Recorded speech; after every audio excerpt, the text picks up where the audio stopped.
Hey, everybody. Welcome to another episode of Courtside with Beilinson Tennis, part of the Tennis Channel Podcast Network. We are happy to have with us on tonight the founder of Spec Tennis, Nate Gross. Spec Tennis is played on a pickleball court, and all that is needed is a paddle and orange dot low compression tennis balls. With both paddle and pickleball picking up popularity, Nate has sort of combined the two.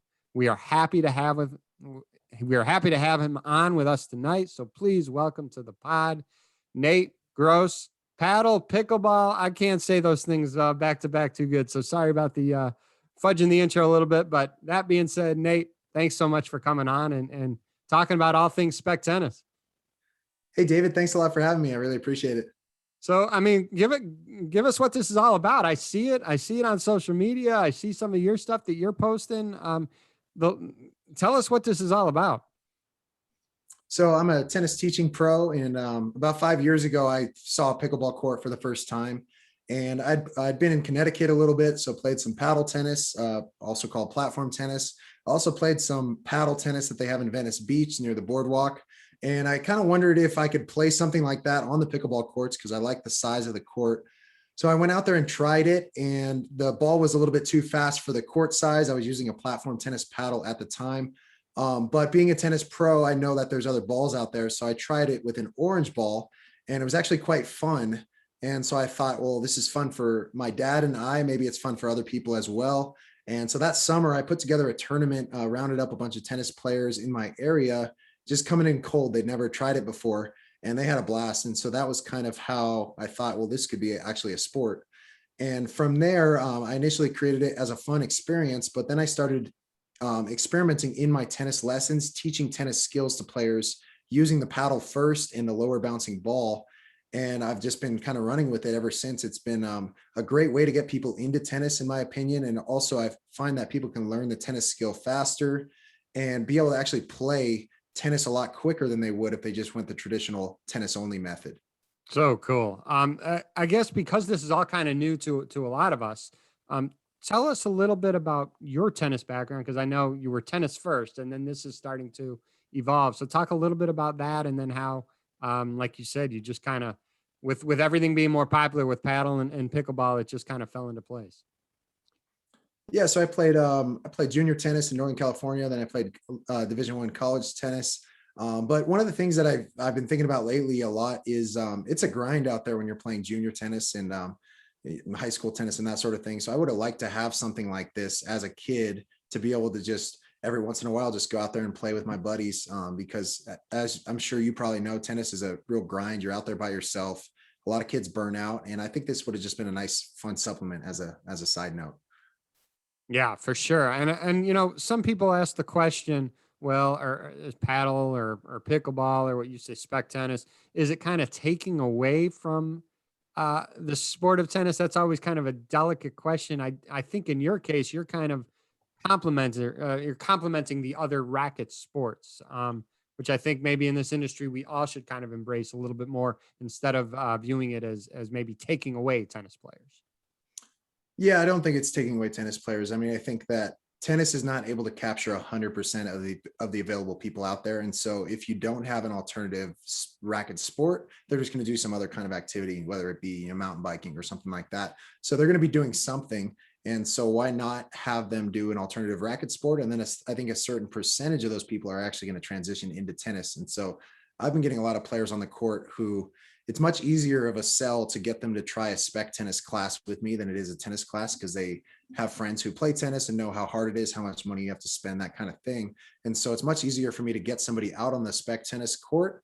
And then later I say, hey, you're rallying, you're doing well, you want to try tennis now? And then they try it. And so there's a certain percentage, I think, that are going to transition to tennis no matter what, even if you start them off in an alternative racket sport. Oh, for sure. Now, when you say when you're teaching people how to play spec tennis, it's not just like when we talk 10 and under tennis, you generally talk about the little kids, right? You're doing this with little kids, you're doing this with adults, it's all ages. And it's just kind of an easier way you feel to learn the sport of tennis if that's the route you want to go later on. Yeah, exactly. And I think the good thing about it is there's no negative stigma like this is kids tennis, because the adults and kids use the same ball, the same paddle, the same size court.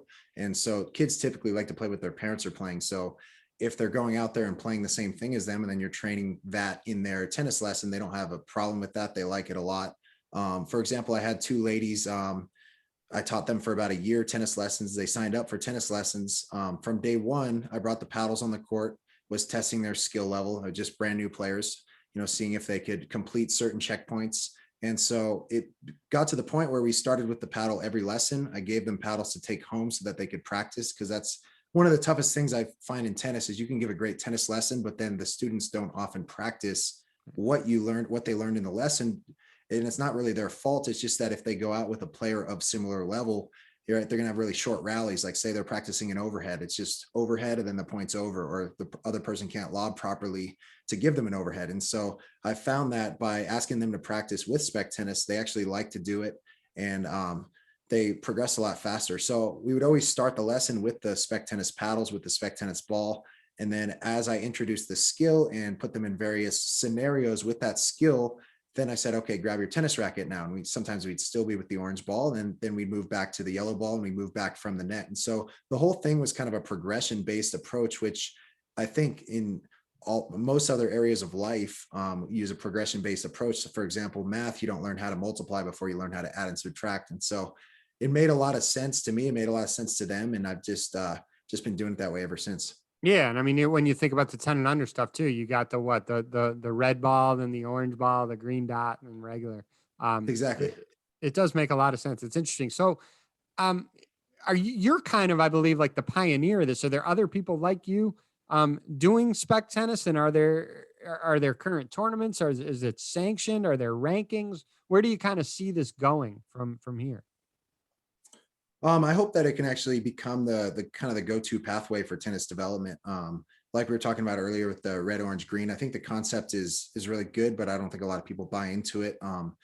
Coaches, parents, players, they're not that into it. You see a lot of 7-year-old kids using a yellow ball, developing, extreme grips because they're having to play a lot of high balls and the rallies aren't as productive playing on that bigger court and things like that. So I really think it could become a pathway for tennis development. Somebody put the idea in my head a while back. I don't know if you're familiar with futsal, but that's what the high level soccer players use to train now for soccer.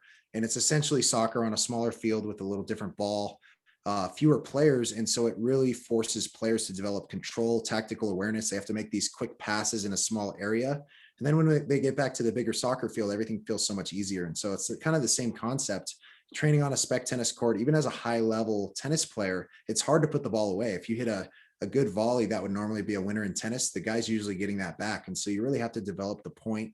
And so I think it can really be a pathway. And then the other thing is, you asked about tournaments. We're currently planning a tournament with a partner in Florida right now, a national tournament for February. So that's going to kind of be the first tournament in a while with COVID. I was doing a few tournaments a year in Northern California before that. And it's estimated there's about 4,000 to 4,500 players in the US, and then a few other countries as well, Canada, Australia. And so I think with the growth of pickleball, though, I think there's pretty big potential to grow big and have it be kind of recognized everywhere, simply because every time you put a pickleball court in, you can also play Spec Tennis on it. You can also play on any tennis court as well. So it's becoming very accessible, which I think is a huge benefit of it. Now, are there rankings yet, or not quite? Yeah, so there was rankings for the tournaments that I ran, but we just kind of put together a little more formal ranking system with 3 different levels, which can be expanded as we get more players and more divisions as well. But I like the idea of like a gender-based ranking system like the UTR.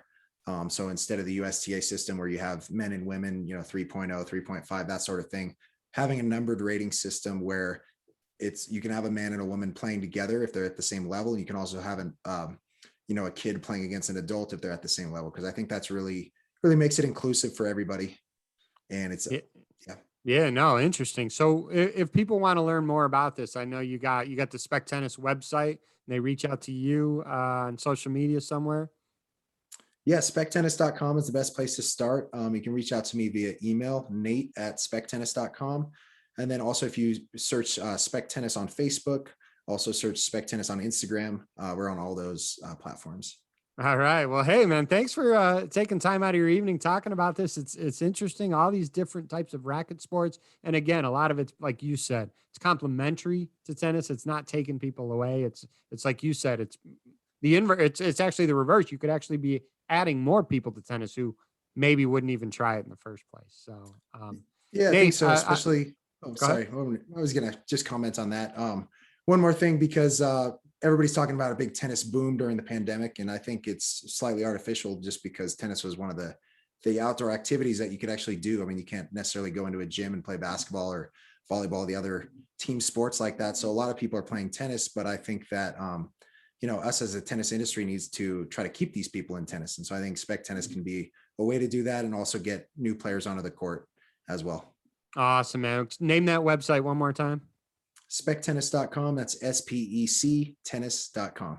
Awesome. Thanks so much, Nate. Best of luck, and we'll be sure to be following the developments. Spec Tennis. Thanks, man. Oh, thanks so much for having me.